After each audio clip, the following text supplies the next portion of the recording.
The way a team plays as a whole determines its success. You may have the greatest bunch of individual stars in the world, but if they don't play together, the club won't be worth a dime. And that's why the fight against corruption is for all. Join the EFCC in its crusade to rid Nigeria of corruption. Hello and thanks for joining us on another episode of The Eagle. My name is Aisha Muhammad. Imagine a society where everything works. Durable road networks, stable electricity supply, portable water, well-equipped and functional healthcare facilities, quality education for all, affordable housing schemes, social security benefits, job creation and a lot more that makes life comfortable to live. That is an ideal society. We can only achieve these if we all play our part. Say no to corruption to enjoy these benefits. Kill corruption to save Nigeria. This message is from the Economic and Financial Crimes Commission, EFCC. The Executive Chairman of the Economic and Financial Crimes Commission, EFCC, Abdulrashid Bawa, has promised to partner with the National Institute for Security Studies in the fight against corruption.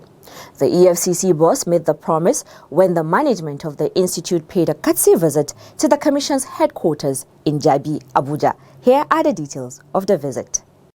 The chairman of the EFCC, Abdulrashid Bawa, who thanked the delegation for the visit, promised to work with the institute in the areas of intelligence and due diligence. He told the visitors that in keeping with his promise to run an intelligence-driven and proactive agency, he has created a Directorate of Intelligence. Our core mandate is investigation of economic and financial crimes, prosecution of it, and of course, issues of prevention is always there. We are mandated, of course, by the functions that we are to perform, to also engage with strategic partners within and outside the country.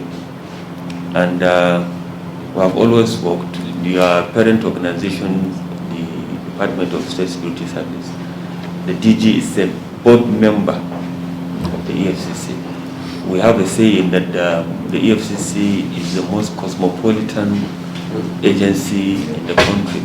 Looking at the composition of the board, you know, almost everybody is here.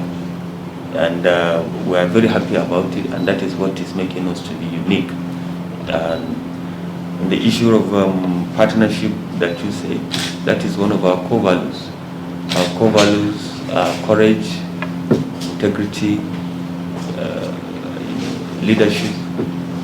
Partnership is there, and we are always willing to partner with institutions like yours to see that our objectives are met at the end of the day. As you know, we have our own academy where we train our cadets, where we have career development courses also taking place. But then we need partnership with other institutions that will come and add value to what we are doing. Speaking earlier, the Commandant, National Institute for Security Studies, A.S. Adeleke, said the purpose of the visit was to partner with the Commission in the areas of networking and due diligence. We are here to let you know that your drive, while we were listening to you during your meeting address, we felt we could partner with you, do what we call, we want to network, we want to stand on tripod 3. That's networking, partnership, and due diligence with the EFCC. We know we can be we can network with one another in areas of training because we have the experience. and where we have wherewithal to do that in our partnership. Aside from the flagship course that we run, which is a 10-month duration, we have different modules, and we have people between deputy directors and above, from the military, paramilitary, regulatory agencies, and of course we have international participants, particularly our neighboring countries, the Ghana, the Gambia, the Liberia, attending the program. The NISS boss promised the Institute's assistance to the Commission in respect of the new Directorate of Intelligence. Adeleke was accompanied on the visit by Deputy Commandant and Director of Studies, D.E. Egbeji, Director Research, Estimates and Library Services, Dr. A.A. Karim, Study Group Coordinator, Professor E.E. Alemika, Syndicate Coordinator E.E. Oyeyele, and Directing Staff Nka Obi. Martha Eche for The Eagle.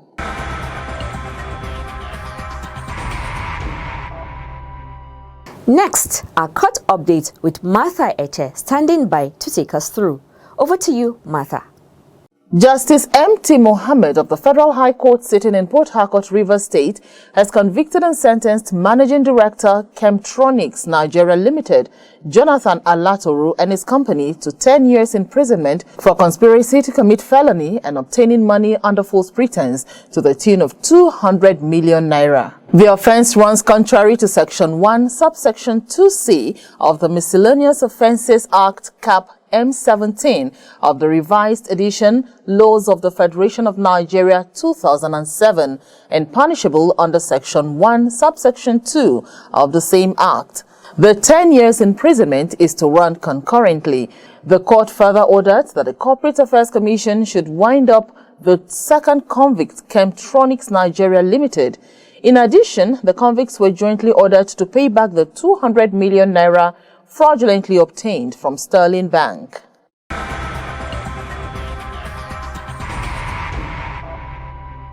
An alleged fraudster, Colin Samuel, who obtained $8,000 as COVID-19 benefit from the U.S. state of Virginia, has been convicted and sentenced to 2 years imprisonment by Justice P. Malong of the Federal High Court sitting in Kaduna, Kaduna State.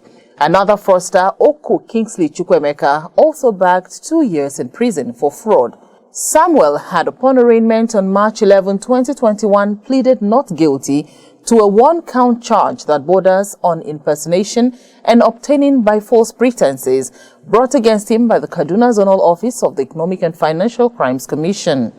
He was arrested in Jos, Plateau State, where he fraudulently represented himself as Ashley Cooper, an American citizen affected by COVID-19, and obtained $8,000 in Pandemic Unemployment Assistance, PUA, from Virginia, United States. Investigation reveals that Collins redeemed the $8,000 benefit through Bitcoin wallet addresses he got from various cryptocurrency traders. When the matter was mentioned on the said adjourned date, which was 22nd March 2021, the defendant pleaded guilty to an amended charge, prompting the prosecuting counsel, P.C. Onyeneho, to ask the court to convict and sentence him accordingly. Justice Malong consequently convicted and sentenced the defendant to 2 years imprisonment with an option of 500,000 naira fine. The convict is also to forfeit the following items: 1 Toyota Camry 2010 model car, an HP EliteBook 840 laptop, and iPad model A1396. The convict is to pay the sum of $8,000, which is equivalent to 3,296,696 naira 48 kobo, found in his Access Bank account as restitution to the victim, which is the state of Virginia through the United States Embassy, Abuja. In the same vein, Chukwemeka, who had pleaded not guilty to one-count charge of impersonation on March 14 when he was first arraigned, changed his plea to guilty, which prompted EFCC counsel P.C. Onyeneho to urge the court to convict and sentence him accordingly. The trial judge convicted and sentenced him to 2 years imprisonment with an option of 500,000 naira fine to be paid to the federal government of Nigeria. The convict is also to forfeit an Apple iPhone CS, Dell laptop model 7240, and a Toyota Camry 2010 model car. The judge further ordered the convict to pay the sum of $700 as restitution to the victim through the U.S. Embassy, Abuja. Martha Eche for The Eagle.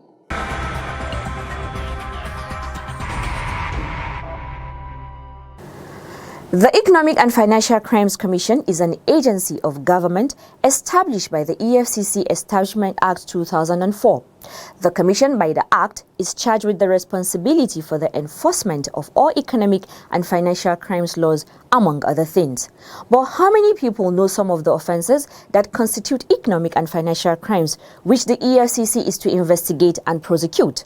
This is our concern as we look at what Section 18 of the EFCC is talking about. A legal practitioner and the executive chairman of Citizens Advocacy for Social and Economic Rights, CASA, Frank Tietie, will be talking to us regarding this section of the Act. Enjoy. You know, it's talking specifically about acquiring a property that you know that a person knows that is derived from an offense that has been created by the EFCC Act or any other offense. That is, any person who, with proper knowledge that this property is a proceed of crime, or it has been acquired as a result, of crime, and then it's being further acquired, or rather reacquired, being purchased, bought, with the knowledge that it's a proceed of crime.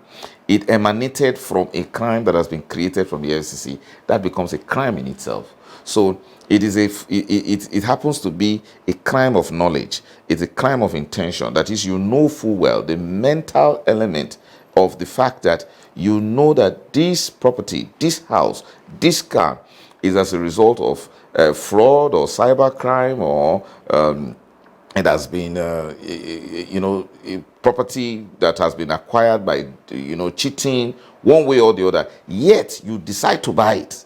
It's an offense. That's what it's saying. Okay, that is if you already knew. Yes. Okay, in a situation where you did not know, what happens? It's a different matter entirely.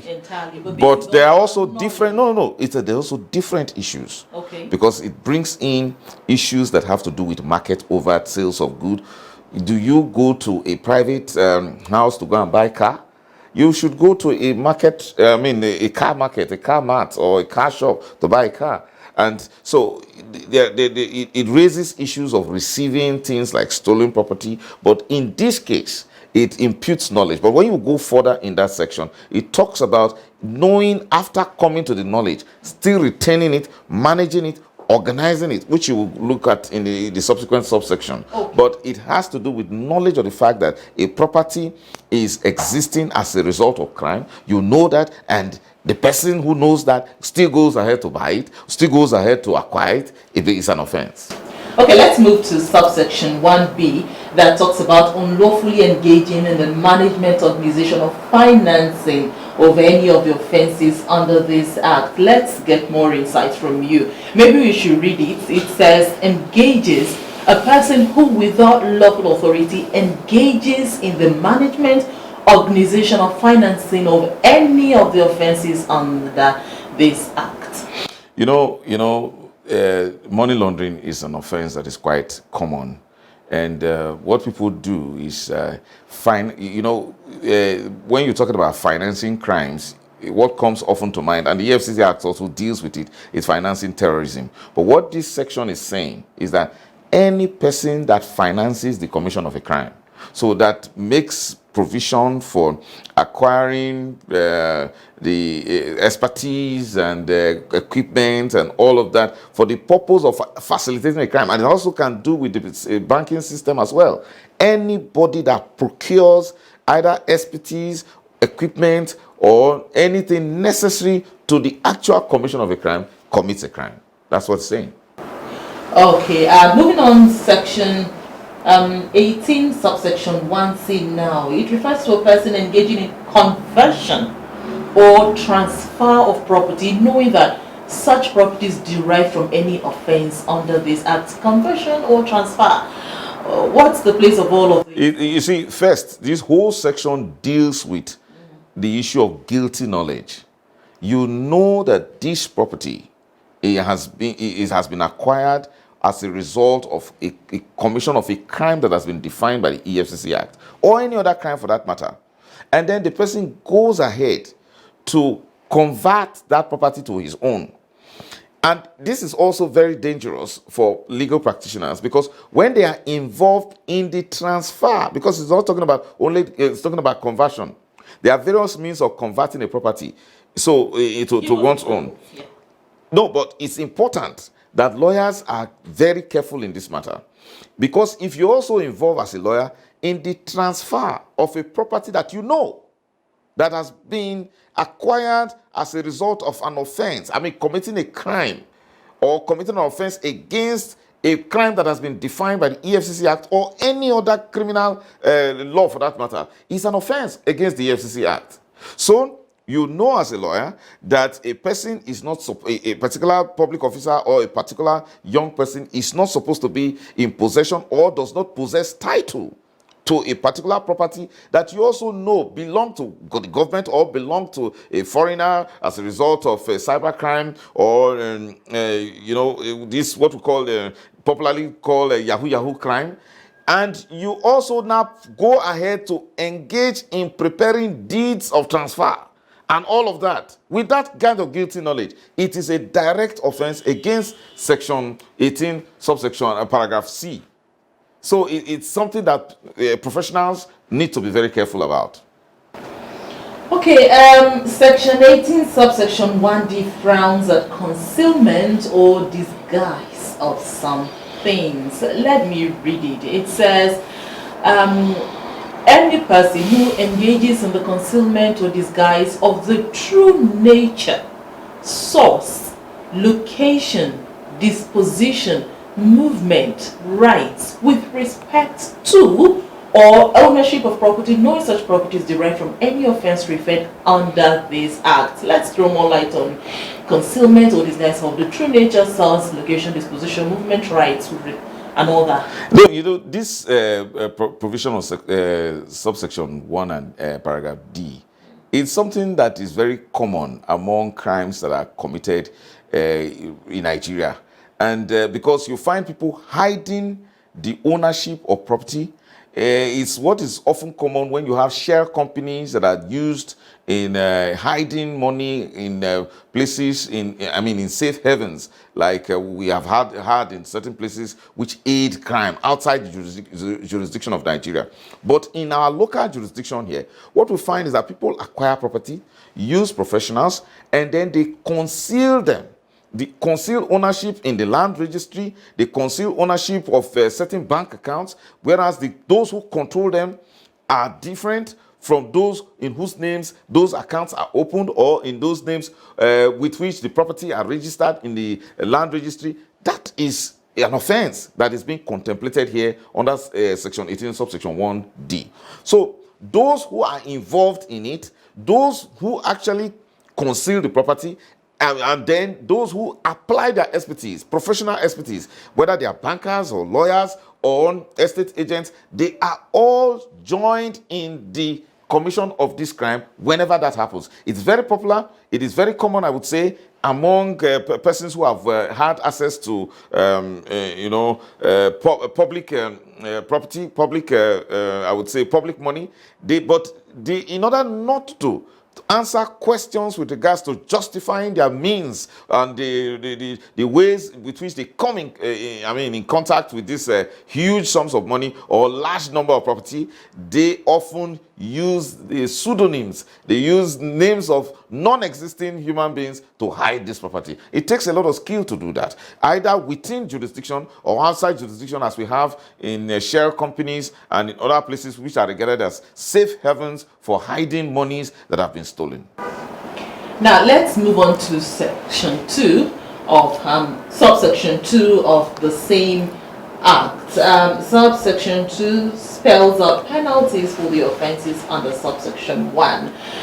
Let me just point out some of the penalties again and some of the offenses again. We're talking about unlawfully engaging in management, organization, or financing of any property acquired as a result of fraud. We're also talking about engaging in management, organization, or financing of the same property, conversion or concealment, and all that. Now, what are the penalties for this crime? It's clear. The penalty, the section 18, subsection 1, paragraph, the subsection 2 is specifically saying that there is a minimum punishment of 2 years, and to my mind, it's quite a light sentence, and a maximum punishment of 3 years, quite light, because if you involve is an offense that has to do with knowledge. You see, there is nothing. So, which means there is a willful decision to deceive the public and to either to first of all acquire, then to organize, to finance, to now convert, and then transfer, with the knowledge that these properties, whether financial property or property with regards to estate property, you know in full well that these things are proceeds of crime. They are as a result of the fact that crimes that have been defined by the EFCC Act have been committed, and the standards set have been contravened. Then you commit, you aid, you abet, and ensure that this thing happens. And to say that the Act is giving a minimum sentence of 2 years and a maximum sentence of 3 years, to my mind, is quite a light sentence. But I hope it serves as enough deterrence to those who are capable of committing this kind of crime, which has been defined by section 18, subsection 2, subsection 1 and 2. So you've given the opportunity now to suggest the penalty. What would you say? Because of course that demands. There is no option of fine here. No, there's no option of fine, but that demands a clear need for amendment of the law or the act.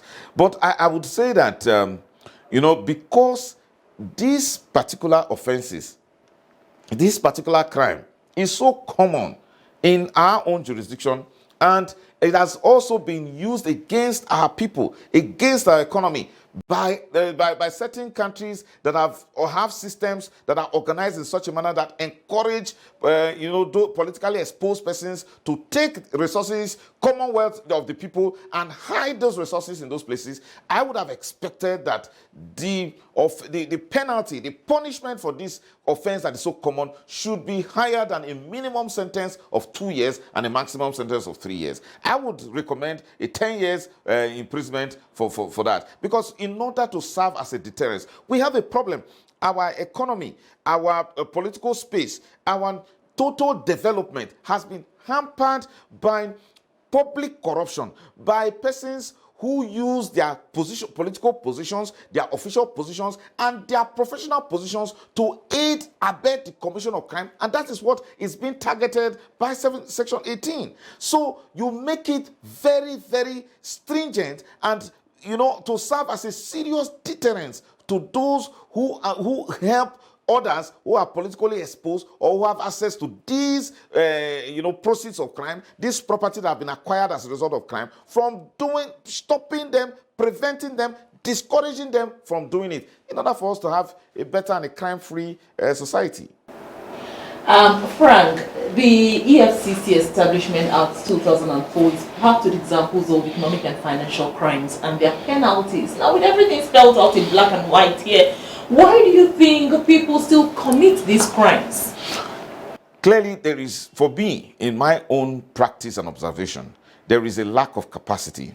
The law enforcement in our clime is yet to have the adequate resources, adequate equipment to track crime. So we find a commission like the EFCC overburdened with a large number of investigations to carry out, a large number of reports to read and confirm, a large number of crimes to prevent, because it is more important to prevent the commission of a crime than to allow a crime to be committed and then to go after the persons. I know EFCC is noted, and and it's known everywhere with its with the mantra, with the motto, EFCC will get you anytime, anywhere. But it has limits as a matter of fact and reality, to the fact that it needs to have all of the resources either within this jurisdiction, to track crime within this jurisdiction, prevent crime within this jurisdiction, and then arrest those who have committed crime within this jurisdiction and outside this jurisdiction. It takes a lot of resources,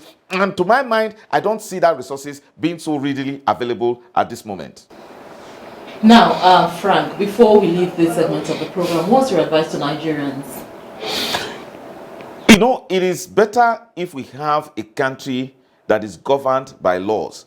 And for every one of us as a people, as citizens of this country, to abide by the standards that have been set by law. Law prescribes standards. So the EFCC Act, particularly with Section 18, prescribes the standards with regards to dealing with property when you know that they are acquired from the commission of crimes. It means stay clear from it. Don't have anything to do with it. Whether you are a banker, whether you are an estate agent or a lawyer or any other professional that is involved in facilitating the acquisition of property, once you know that it has to do with the commission of a crime, it came out, the monies that were used to buy it or the property in itself came out from one concealment, came out from one organization of financing a crime, contrary to the EFCC Act, stay away from it. Stay away from it, and then you can have peace. You can live in peace knowing that your conscience is free and that you don't have anybody or the EFCC coming after you, trying to get you anytime, anywhere, as you always say. Well, hope you all enjoyed that interview. To be forewarned is to be forearmed.